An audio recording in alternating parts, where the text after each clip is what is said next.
Pour moi, l'ufologie, c'est ça. L'effet brut. J'évite autant que possible tout ce qui est de l'ordre de l'interprétation, parce que tout simplement, je ne suis pas inspiré par ça. Je crois qu'il est prudent au stade actuel de ne pas interpréter, parce que si on se met à interpréter, on raconte à peu près tout et le contraire de tout. Et en matière d'interprétation, moi je suis inexistant. Si vous me posez des questions tout à l'heure, quand j'aurai fini, si vous me demandez d'où ils viennent, ce qu'ils veulent, et si je pense qu'ils sont en contact avec le président de la République, franchement, je n'ai pas de réponse à toutes ces questions-là. Par contre, ce que je connais un petit peu, c'est l'effet brut.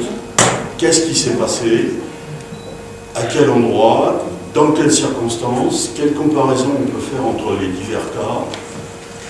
Et voilà ce que c'est que l'ufologie que Lumière dans la nuit pratique depuis pas mal d'années. Alors, si vous voulez, juste deux mots sur les ordres. Ça doit être très périphérique par rapport à vos préoccupations et à tout ce que vous savez, à tel point que tout à l'heure je me disais que je n'allais pas vous en parler. Voilà comment ça a commencé dans les années 90, peut-être vers 94, non, un petit peu avant, 92, 93. Il y a des gens qui, dans les Alpes-Maritimes, dans un endroit inconnu qui s'appelle Côte de Vence, s'amusaient à faire des photos au flash la nuit dans un endroit où ils avaient constaté des choses bizarres. Et il y a eu une photo que je pourrais vous montrer d'ailleurs. Elle est dans ma valise, je sais pas où est ma valise. Ah non, bah, merci madame, merci. Bon, si vous voulez voir vraiment cette photo, elle est là. Écoutez, je vais vous la montrer, mais j'ai peur que ce soit un peu petit, parce que le format de la rue était petit à l'époque. Il y a une chose qui a à peu près cette forme-là. Ils appelaient ça à l'époque la cloche. Bon, ça a à peu près cette forme-là. Encore une fois, j'ai la photo à vous montrer. Ça, c'est blanc. Et quand on regarde cette cloche, on aperçoit des détails. On voit comme deux familles de cercles concentriques très fins. Ça saute pas aux yeux au premier regard, mais si on regarde attentivement, on voit toute une famille de cercles concentriques avec toujours la même différence entre deux rayons. Et puis il y a une deuxième famille de cercles concentriques pareil, qui part d'un autre endroit de la cloche. Alors, quand on a eu cette photo, on s'est demandé ce qui se passait. Évidemment, on a eu tendance à rattacher ça au problème OVNI. Enfin, c'était quand même un drone OVNI qui était invisible au moment où il s'est manifesté, qui n'était visible que sur la photo. Les deux gars qui étaient là n'ont rien ressenti. Ils attendaient de voir quelque chose. Ils n'ont rien vu, il y avait ça entre eux, on s'est demandé ce qui se passe.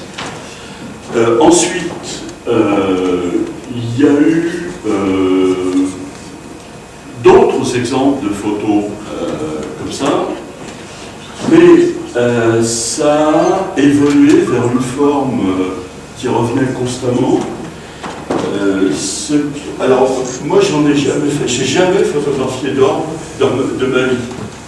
Je me suis acheté un S3000 sur le conseil de Jonathan. Je m'en sers pas mal, mais le jour. Et j'ai un peu honte, mais je vais vous avouer, je ne sais même pas comment on enclenche le flash. Je ne fais jamais de photos au flash. Je n'ai jamais photographié d'or. Mais il y a des gens qui en font beaucoup. Alors, dès ce milieu des années 90, il y a une forme qui n'est pas celle-là. Celle-là, on l'a, à ma connaissance, jamais retrouvée. Il y a une forme que vous connaissez par cœur, c'est un cercle, enfin comme une boule blanche. Les Niçois qui ont expérimenté ça il y a plus de 15 ans appelaient ça des patates. Donc pendant des années on a appelé ça des patates, et puis maintenant on appelle ça des ordres. Alors, ce qu'on a vu sur tous les exemples que faisaient les Niçois, c'est que quand on regardait ça attentivement, on voyait, alors tout l'extérieur c'est noir, hein. C'est la nuit en général. En tout cas c'est un fond sombre. Et on voyait coller à l'intérieur du bord de la patate un fin cercle noir. Bon, je crois que vous êtes sûrement tous très habitués à ça. Et puis alors à l'intérieur, des fois, on voyait des structures, on voyait des points qui étaient arrangés de façon bizarre. Je me souviens que moi, ça m'a fait penser à la soupe de tapioca que ma maman me faisait manger quand j'étais petit. J'ai avalé des doses colossales de soupe de tapioca et j'ai encore en mémoire l'aspect de la soupe de tapioca avec les grains dedans. Bon, voilà, ça a duré pendant des années, c'est pas terminé d'ailleurs. On a essayé d'avoir des avis d'experts, et puis en fait là ça a été l'échec complet. On s'était forcé, mes copains et moi, de soumettre le problème à des photographes professionnels. Et alors là, on s'est dérangé pour rien. Dans l'ensemble, ils nous ont dit qu'ils ne savaient pas, que c'était des défauts dus à, je ne sais pas très bien quoi, mais enfin il doit y avoir une cause quelque part. Ou alors c'est la personne qui a fait la photo, qui a fait un trucage habile, mais bon, c'est tout ce qu'ils avaient à nous dire. Je me souviens d'un sympathique photographe qui habite dans la région où je suis maintenant, à qui j'ai demandé est-ce qu'il n'y a pas, lui c'est un photographe professionnel, hein, je lui ai demandé est-ce qu'il n'y a pas un livre sur les anomalies photographiques. J'étais à peu près certain que ça existait. Il me dit non, je ne suis pas au courant, j'ai jamais entendu parler de ça. J'ai posé la question, ensuite la même question à d'autres photographes qui m'ont dit la même chose. Des fois il y a des trucs, des saletés, on ne sait pas ce que c'est pour contourner le problème. J'ai pas réussi, et mes copains non plus, à intéresser des photographes à ça. Ça a duré pendant des années. Quand la cloche est apparue, c'était en 96. J'ai publié ça cette photo sur une couverture d'un numéro qui doit dater de 96 ou peut-être même 97. J'en ai parlé à diverses personnes, dont Pierre Guérin, dont Gilles Labourdet nous a parlé tout à l'heure. Pierre Guérin était un astrophysicien spécialisé dans la photo. En astrophysique, les gens ont des spécialités, et le créneau de Guérin, c'était la photo. Il était archi costaud en photo. Il a d'ailleurs publié un livre, il y a très longtemps maintenant, qui s'appelait Planète et Satellites, parce qu'il avait, grâce à son habileté de photographe, obtenu des photos du système solaire qui étaient d'une qualité exceptionnelle. Puis ensuite, il y a l'informatique qui est arrivée, et son savoir-faire ultra pointu a été dépassé par les capacités de l'informatique. Donc, quand je lui ai parlé de ça, au début il m'a pas cru, il m'a dit, enfin, pour vous dire très franchement, il me dit, ouais, c'est de la connerie, vous allez vous ridiculiser avec ce truc-là, ça n'a rien à voir avec les œufs. Voilà, c'était 50 phrases, ça n'a rien à voir avec les œufs. Il a peut-être raison d'ailleurs, il avait peut-être raison, je ne sais toujours pas, je ne sais pas de savoir s'il y a un rapport, et quel est ce rapport, partiel, total, ça m'étonnerait, mais enfin, est-ce que ça relève de l'ufologie ou pas? La question était ouverte, Guérin il n'y croyait pas du tout, et à cette époque-là, on a entendu dire, on a commencé à entendre dire qu'il suffisait de prendre en flash des nuages de gouttelettes d'eau ou de poussière pour obtenir des orbes en paquet. Alors, on a fait plusieurs petites expérimentations avec Guérin. On a fait des photos la nuit dans les rues de Fontainebleau. On n'a rien obtenu, absolument rien. Alors, on se demandait pourquoi on n'obtenait pas, etc. Bon, c'était le noir complet, on ne comprenait pas à quoi on avait affaire. Il y avait des gens qui obtenaient ce qu'on appelait des patates à l'époque. Il y avait des gens, en particulier à Nice, qui en obtenaient à la pelle, et puis nous, on n'arrivait pas à en faire. Guérin, qui était un photographe éminent, il n'arrivait pas à en avoir. Un petit détail qui peut-être peut vous intéresser, mais j'en suis pas sûr, à propos des familles de cercles concentriques sur la cloche, j'ai apporté 2 tirages de petites photos d'amateurs faites avec un appareil vraiment de l'extrême bas de gamme.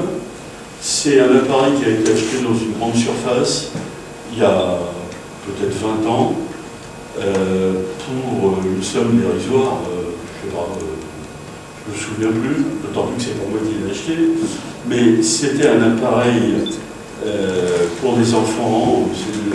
L'objectif, c'était un truc innommable. Et il y a une personne qui a utilisé ce petit appareil à 50 balles peut-être pour photographier des monuments en Grèce. Et on obtient, enfin, ce monsieur a obtenu des aberrations en forme de grosses lentilles sur lesquelles on voit la même chose, ces familles de cercles concentriques. À l'époque, j'ai montré ça à des photographes qui m'ont dit ouais, je sais tout ce que c'est un appareil pourri. Mais en fait, sur les explications sur le processus physique de formation de ces familles de cercles concentriques, ils étaient complètement muets. Alors, la seule chose que je peux vous dire à propos des orbes encore, et puis après, si vous voulez, je vous parlerai d'OVNI, c'est l'histoire des boules en trou de bobine. Vers la fin des années 90, les gens qui obtenaient des orbes à la pelle, notamment dans la région de Nice, ont obtenu des orbes avec un contour qui est un arc de cercle plus grand qu'un demi-cercle, et cet arc de cercle est raccordé à un arc de cercle de rayon un petit peu plus grand, ce qui donne une forme comme ça. Vous avez un grand arc de cercle d'un certain rayon et un arc plus petit d'un cercle de plus grand rayon. Alors, il y a eu des photos de prise à Nice, par exemple, sur sur la plage de Nice, je me souviens d'une photo où des anomalies de ce genre, il y en a partout. C'était une photo au format panoramique, et des anomalies comme ça, il y en a, je sais pas, peut-être 100 ou 150 sur la photo. Alors, cette forme composée de deux arcs de cercle qui se raccordent, c'est une forme qui présente un axe de symétrie. Si je replie la feuille autour de cette droite, le tracé inférieur va retomber sur le tracé supérieur. Alors, il y a un constat qu'on a pu faire à l'époque, c'est que quand on avait une photo avec des anomalies de ce genre, il fallait bien leur donner un nom. Alors, j'avais appelé ça des boules en trou de bobine, BTB en abrégé. On avait affaire à des choses que vous ne connaissez pas, donc pour en parler, c'est bien pratique de leur donner un nom. Alors j'avais appelé ça boule en trou de bobine, parce que si vous prenez une bobine avec un trou cylindrique, si vous regardez le paysage dans l'axe de votre bobine, vous voyez le paysage dans un cercle. Mais si vous inclinez un petit peu l'axe de la bobine par rapport à l'axe de votre regard, vous allez avoir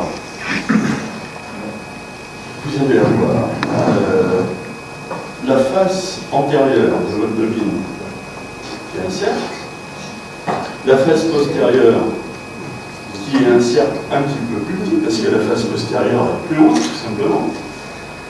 Et le trou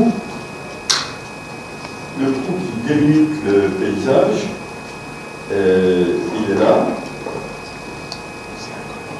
Et on a exactement cette forme. On a un grand arc de cercle, enfin plus grand qu'un demi-cercle, d'un certain rayon. Et puis,